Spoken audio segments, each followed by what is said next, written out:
Alright, what else we got in this box? Looks like an exhaust pipe or something.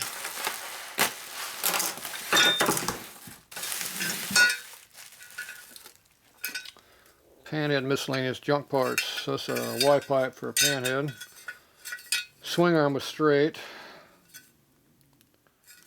So that's looks fairly usable. And it's got a cheap ass clamp with it.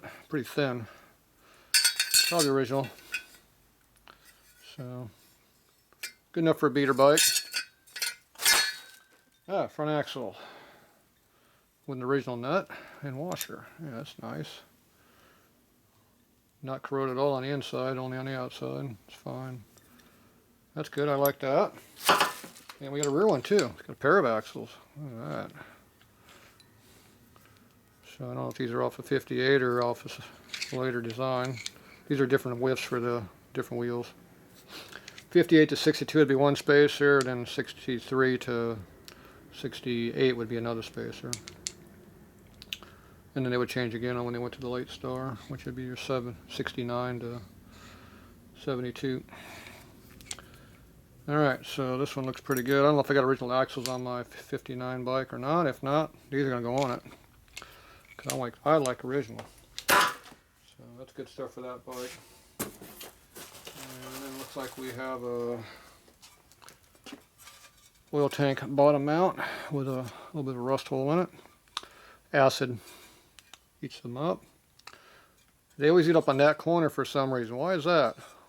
Oh, it's on a kickstand. Yeah, that's probably why it does that. So I like buying these because they're made to fit. The aftermarket stuff doesn't seem to be correct. They have the holes are in the wrong location. They're too long to fit in the bike. They're bent wrong to go around the frame. They just never seem to fit correctly. You get original brackets, an original back, a little 91 back here. They fit right in the bike every time. The aftermarket ones, they just fight you. They never seem to fit. So this one here, you run it the way it is, or you go in and weld this hole up a little bit, fix it, and then put it back in the bike. At least you have a nice good one. So the original ones have 6 holes. The aftermarket had 4 holes. But V-Twin is now making a 6-hole repop, so they are making repops of the original one that look correct. I don't know if they fit though. Being Taiwan Teddy, who knows? But I like buying these, so I know these fit. These are good. So, alright, there you go.